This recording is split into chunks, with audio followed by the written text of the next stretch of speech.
Now, it's my great pleasure to invite up Daniel Johnson, MSP, Edinburgh, Southern Shadow Cabinet Secretary for Business, Economy and Fair Work. And do remember, Daniel will be taking questions after his speech, so please do have a think about what you'd like to ask him.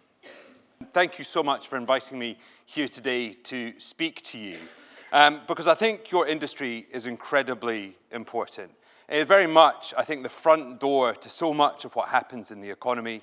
It's creative at its heart, but also critically, if advertising is about businesses telling people about new things that they're doing, it's an incredibly important barometer to the health of our overall economy. So I am Scottish Labour's Shadow Cabinet Secretary for the Economy, Business and Fair Work, as just set out. So I am going to be primarily talking about the economy, but I'll try and tailor that back to your sector in particular for those reasons. But before I continue, I would just say I'm slightly nervous because you've got Kenny Farquharson going on straight after me, and I do feel like you set me up to have my homework marked after I've given my thoughts. But look, we'll see how I do, and I'm going to keep an eye on Kenny. If he's smiling, I know I'm doing all right. But look, you know, we oh dear.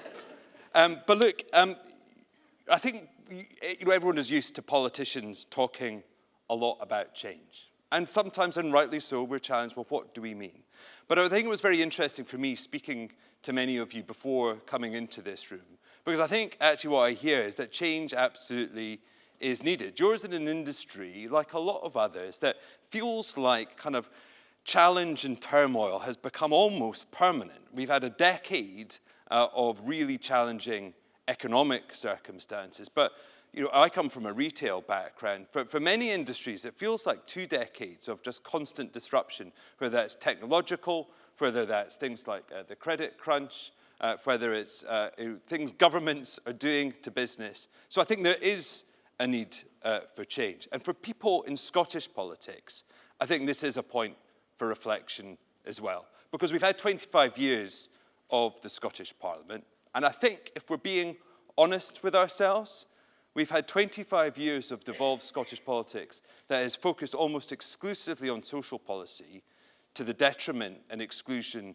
of economic policy. We've essentially almost put economic policy in a box and told ourselves we can't touch it, despite the fact we have really very significant levers and ability to influence the economy right here. And I think we need to change that. And there are 3 really quite big reasons why in Scottish Labour we feel we need to do that. The first one is just a straightforward financial imperative. So we have a £2 billion black hole in the Scottish finances. That's what this Fiscal Commission have set out. That's £2 billion with largely of additional policy choices that have been made, that frankly right now we don't know how we are going to fund them. We also know from the Fiscal Commission we have a £600 million performance shortfall. Basically what that is saying is if the economy had just kept track with the rest of the UK economy, we'd have £600 million more to spend than we do now. And that's driven by the fact that we receive a significant part of our public finances from income tax now. But the fact is, if our income tax growth grows more slowly than the rest of the UK, we lose out. If we grow it more quickly, we get a bonus. But that failure to focus on the economy has had a really detrimental impact. But perhaps most importantly, I worry that Scotland is falling behind other parts of the UK. In particular, and as I was saying this before we came in here, I worry that places like Manchester are eating our lunch. That they are starting to focus on what they have to offer, have a coherent identity, and articulate that and facilitate investment and business in the areas in a way that I think Scotland has failed to grasp what we have right in front of us. And so we hear the Scottish Government time and time again trumpet the Ernst & Young inward investment figures, that we are second only to London and the South East, and that is true on the basis of number of projects. But if you look at just last year alone, the numbers of jobs created by inward investment, Scotland has created about half the number of jobs Manchester has, and about almost a third. It's a bit of a cheeky politicians rounding up, getting to a third of the West Midlands. But it was 3,000 jobs in Scotland, 6,000 jobs in Manchester, and 8,000 and a bit in the West Midlands. That's the reality of how we're performing in terms of inward investment. But I think there's a financial imperative to growth. But for me, there's also about purpose and values. So as a Scottish Labour politician, it is vital we have a growing economy, not just because it's about making the books balance, because it's only if we have a thriving economy, a thriving private sector, that we generate the tax income to invest in public services. And as a Scottish Labour politician, I am absolutely focused on making sure that we have as good public services as we can possibly deliver. But those public services need to continuously improve and they need invested in. But I would go further than that. The only way you can have a healthy private sector is if you have a healthy public sector. We need public services where people get the right skills and education they need to be productive workers in the workplace. We need a health service where people can get better when they get ill so that they can return to work. We need roads and rails networks that mean that people can get from where they live to where they need to work, and so that businesses can get their goods in and get their produce out to their customers. If we don't have good public services, we can't hope to have a good and healthy private sector. So the public sector and private sector have a symbiotic relationship. The two go hand in hand. And it's not either or, that we need to be concentrating on both, but we need growth to deliver that. But the third point I'd like to say is about values. And it is quite simple. For me, coming from a business background, and I ran a retail business before going into politics, the Labour Party is about work. It's about fairness at work and opportunity through work. It is simple as that. You know, it is not progressive to be constantly thinking about ways that you can add a levy here, regulation there, make it difficult to sell whiskey if you're a Scottish whiskey-producing business, referring to that health consultation. That's not progressive. What's progressive is about growing the economy, growing the work available to people, growing the opportunities they have to get better wages and improve the opportunities they have. Opportunity through work. So that's why growth is important to me, why growth is imperative to the Scottish economy and Scottish public finances. And it's why we have been setting out what we think our key focuses should be. Now, because if anyone tells you they have 10 or 100 focuses, I would suggest that they have none at all. So we've set out clearly 3 key focuses where we think we can drive growth and drive early growth through early steps. First of all, through net zero. Now, what is absolutely critical is that we transition our economy from hydrocarbons to renewables. And Scotland has a huge opportunity, having that strong legacy in oil and gas, and a huge potential, given our geography, from renewables. So we have to go hell for leather in order to achieve that. And that is an imperative, because there are 130,000 people earning above median wage jobs in the North Sea. But what is more is that 90% of the oil and gas that is extractable has been extracted.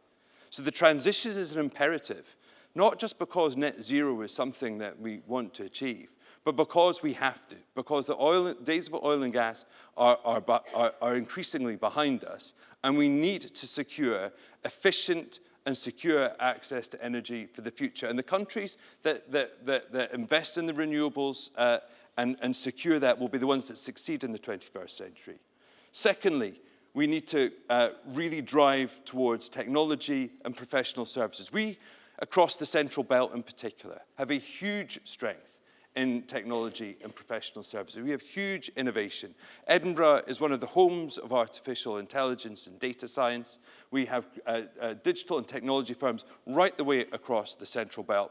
And actually, one of the things perhaps we can pick up in Q&A, one of the things we have to do is figure out how we can help our cities work together. 80% of Scotland's population lives between the cities of Edinburgh, Glasgow, and Dundee. That hub for professional and technology services has enormous potential, but only if we can get those 3 cities in particular working together. And finally, brand Scotland. And put simply, I would say this, is that we have had 25 years of selling Scotland to the Scots. I think it's time to sell Scotland to the rest of the world. I think we've taken far too long trying to congratulate ourselves about how well we are doing. What we need to do is articulate our strengths, what we can do, what we have to offer to the rest of the world. But I think critically what I would say in terms of Brand Scotland, and I would hope this almost doesn't need articulating to a room full of people who are involved with marketing, advertising, and selling products to the world. Brand is much more than just a slogan.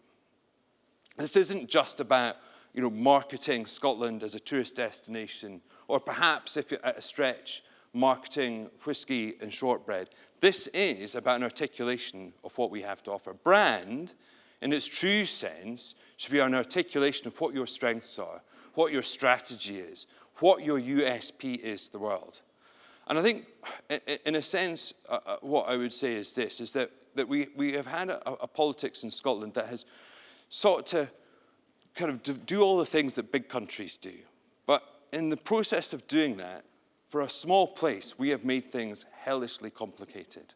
What we need to do is take a step back, look at what we have, those strengths in the Central Belt, that huge open space we have to the north and the south of that Central Belt, that amazing coastline.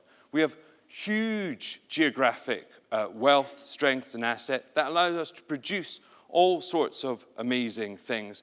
And that combination of factors, that industrial strength in the Central Belt, the agricultural and land possibilities to the north and the south, the coastal possibilities from aquaculture and energy, that's our brand, that's our strengths, that's what we need to be talking about to the rest of the world. So yes, absolutely, that's about tourism. That's about having a clear tourist offer, investing in that tourist offer. But our brand is stronger and deeper and broader than that. It has to be an encompassing articulation of our strengths. And it's also about an organizing call, because strong brands aren't just about speaking to your customers, they're about speaking to your people. So everyone has understanding about what your vision is and how to align to contribute to that brand.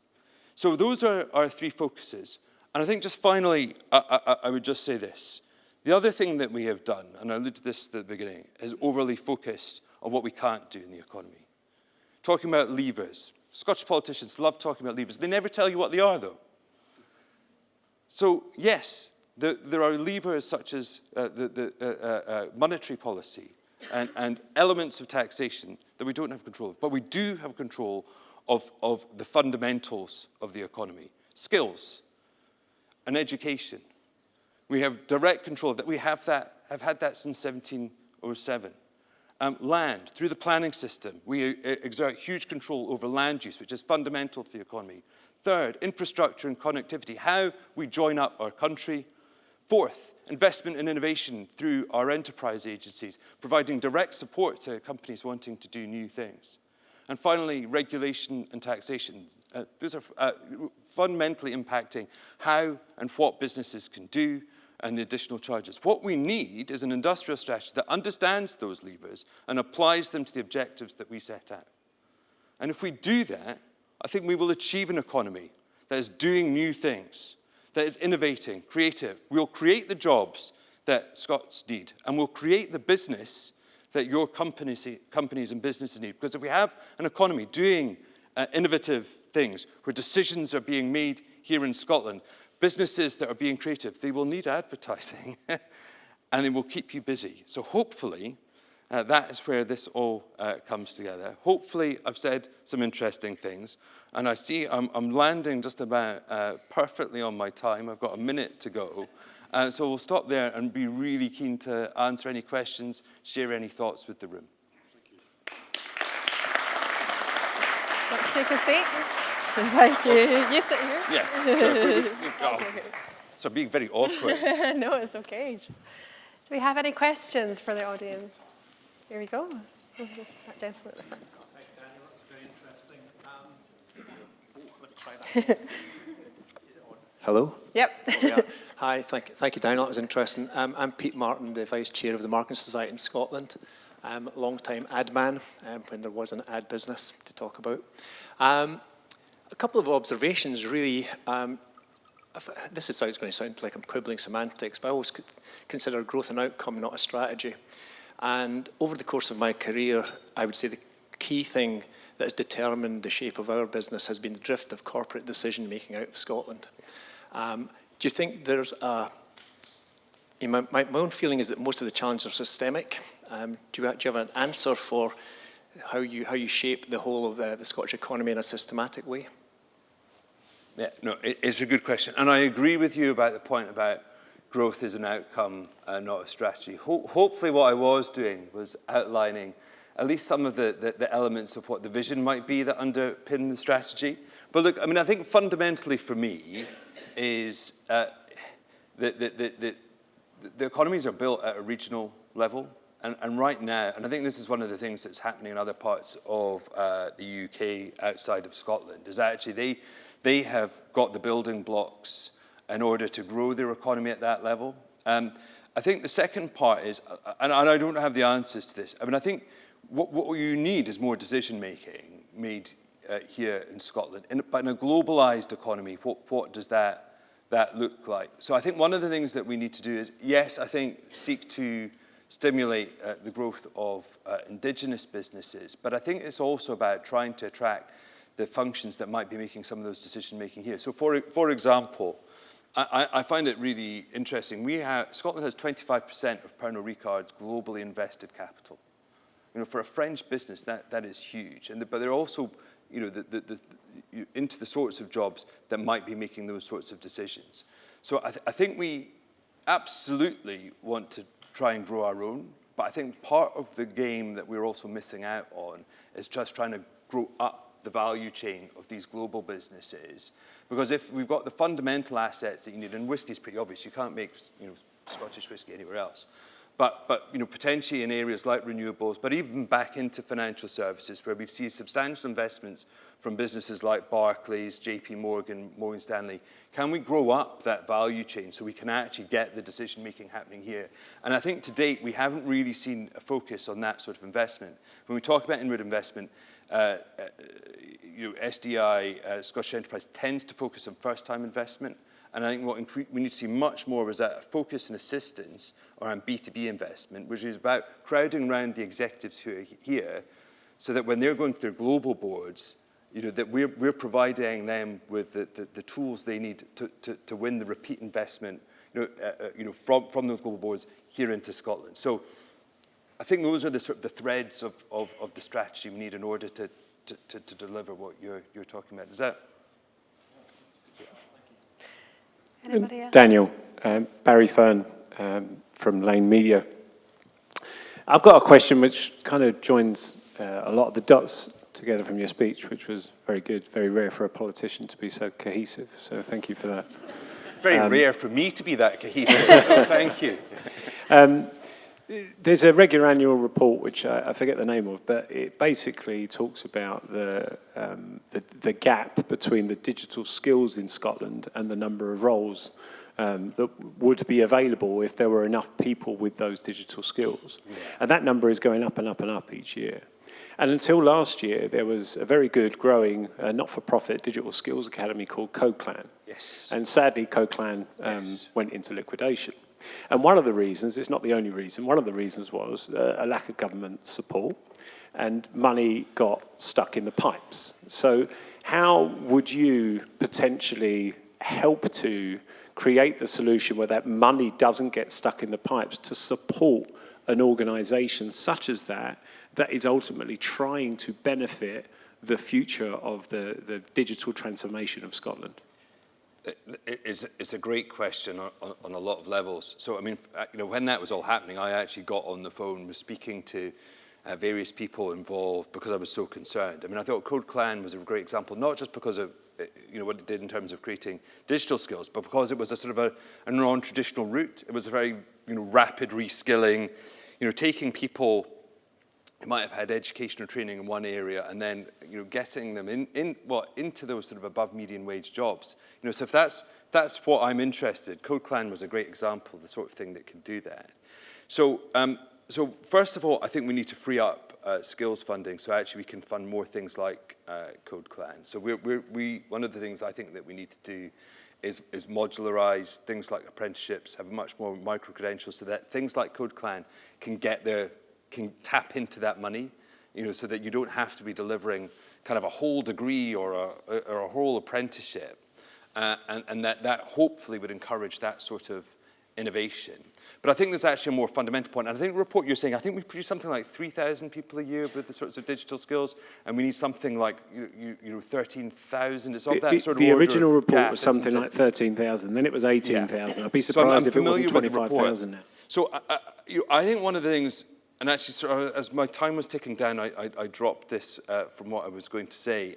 In that skills piece, one of the things that we need to really think about is what do we want from technology skills? And it's going to look really different. It's not coding. Actually, I think creative and technical are really coming together. In the future, it's not going to be possible to do a creative job without understanding the technology, and you won't be able to do a technology job without being able to engage with the creativity. And I think we're still stuck in a mode in schools where we think that technology is one of either one of two things. Either it's coding, which I've just described, I think is probably a bit old hat, or like if you give every kid an iPad, it's like that's your, you've ticked the technology box. And actually, kids don't need to be taught how to use iPads. I mean, trust me, my 9 and 12-year-old are more than capable of doing that without a single lesson. It's about actually fusing technology in both the delivery, but also how we assess output. I want kids to be using mixed media, digital content if they're delivering a history, assignment or an English, creative assignment, not just doing those things when they're doing technology at school. So I think A, we need more things like Code Clan, but B, I think we need to go right back to the beginning and actually infuse that technology learning right from the beginning of the education system. Sorry, I'm talking too long in my answers, aren't I? It's okay. Thank you. Still got 2 minutes. Oh, there's a lady who's very enthusiastic over there. I want to ask you how you're going to put creativity back into education then. Well, look, it's a great question. I would say actually it's more fundamental than that. We need creativity right the way through economic thinking. So, we're working very closely with Fran Higgy, who's the chief executive of the International Festival, and she's leading a bit of work for us looking about that. How can we think about creativity as almost like the R&D for the whole of the economy? I think we're really used to that in sort of the hardcore science stuff. Sometimes you spend money on research and you don't quite know where it goes, but if you don't do that, you don't get the kind of the big technology companies at the end. And funding of the arts and creative and cultural stuff is just like that. But I think you ask a really good question. And what I think we need to understand and seed through education is that creative process, the design process, isn't peripheral. It's actually fundamental about how you approach problems, how you think about delivery, how you think about kind of completed things. That if you don't have that creative point at the beginning, you don't have a design process through it, that actually you're going to have a less good outcome at the end. I mean, it's almost like the old adage of a camel being a horse designed by committee. If you want people to be able to deliver horses, then they need to understand creativity. So we need to be put that in at the heart of pedagogy and kind of how we teach and I think it's a bit like the technology point, is that as well as being able to teach things like history or maths or physics, that you're teaching young people how you approach those problems, creativity and design about through the process, technology through the implementation is just as important about the knowledge they're using at the core of it as well. It's an interesting topic, and I'm going to say that I requires I would like to do a lot more thinking about that, and it's one I'm going to take away because it's a really interesting point. There you go. 5 seconds to go. Have I been doing? Okay. I think you should come work with us as a TV news anchor. Timing, you've done very well. Thank you very much. Thank you for that. Great. Thank you.